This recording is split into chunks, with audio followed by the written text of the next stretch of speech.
Oh, Sub-Zero, you're so dreamy. Thanks, ladies. Hey, what are you doing? Uh-oh. Ew, Shang's son. No!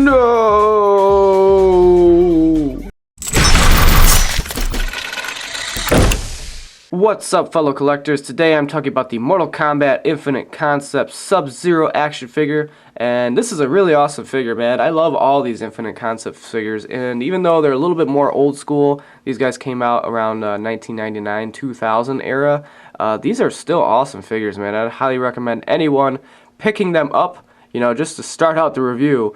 And yeah, it's a really awesome figure. I really love the articulation on this guy. You know, I was able to snag up the whole lot of them on eBay, and luckily the dude I got them from kept them all in like pristine condition. You know, all the joints are still really tight. There's nothing loose. You could tell like he kept them on display. It wasn't just like some kid's collection and they kind of bashed them around and ruined them. You know, even the detail and all the paint job and everything is just like in pristine condition. Very, very awesome. I love it when you know, you buy stuff from collectors and they understand keeping the stuff nice and in good condition. It's definitely going to enhance the value of the figure. And yeah, talking about the articulation here, you got a nice rotating ball there for the head. You can't really do any up and down motion at all. It's more of just a side to side. You got a nice 360 at the upper arm here, and there's also a hinge there so you can kind of lift it up and lift it down, all that good stuff. You got a hinge at the elbow. The hands are on just rotating balls. There is a little bit of a hinging motion you can do, just a little bit in and out, but that's really about it. And as far as the waist goes, you can just rotate it. There's no hinging type motion there. You can kick out the legs really, really far back, and you can kick them out pretty far forward too, which is cool. I wish there was a hinging motion where you can swoop them out, you know, kind of along the side of the figure. It'd make it look better for kicking motion instead of just kicking out front like that. But you got a hinge at the knee, you got a hinge at the ankle, and then there's this little pivoting joint that's like right under the foot, which I've actually never seen a figure with that type of articulation before, so that's pretty unique. It's pretty cool, and it definitely helps, you know, keep the figure a little bit balanced. I like that, because unfortunately with these Infinite Concepts figures, they do have this kind of bending back, you know, they're kind of like bent backwards for the upper body. That's just the way that they sculpted all the figures, and, you know, all the male characters and even the female characters have the same sculpt. So it's just basically like if you try and lean them back at all, they're just going to fall right over. They just become really top heavy when they're like that. So having these joints at the legs so where you can really distribute the weight of the figure, you could definitely get him to stand up and get him into some cool poses. I definitely love the way that this guy looks. He's definitely got like this menacing look to him, like he's ready to fight, you know. And I love the facial expression too. Like zooming in here on the face, a lot of the Infinite Concepts figures have a lot of these like over-exaggerated facial expressions, which I think look really good from a display point of view, because it always looks like they're ready to get down and start fighting. So I like that, and they definitely did a good job on the facial features. You know, the eyes, they're not off-center or anything crooked or, you know, lopsided. Sometimes you get some lopsided, crooked-eyed dudes, and it just looks really weird.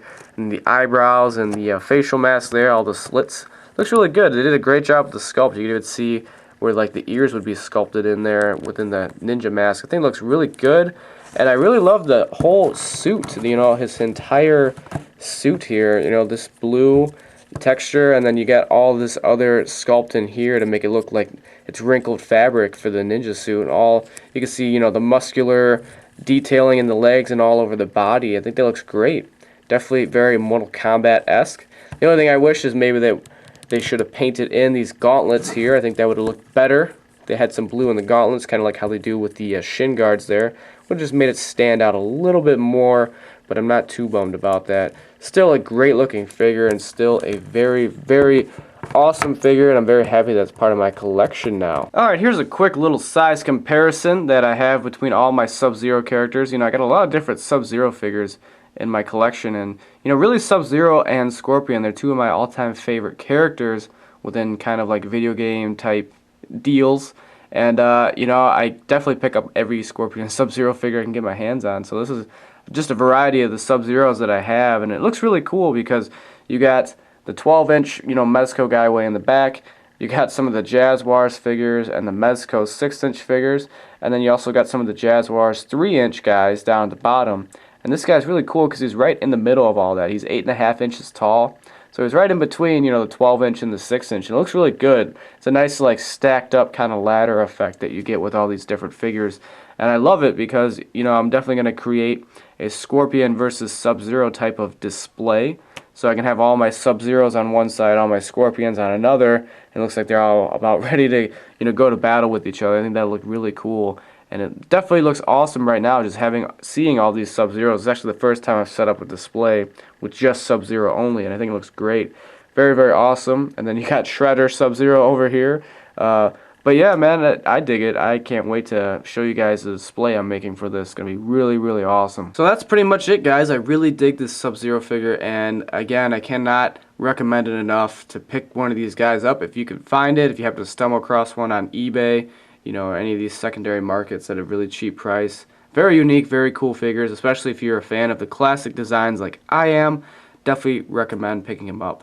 But yeah, guys, check out my channel. I got a ton of action figure reviews on there. Lots of Mortal Kombat action figure reviews. I also do Halo. You know, I'm starting to get into Walking Dead, the Halo Mega Blocks, the Star Wars figures too.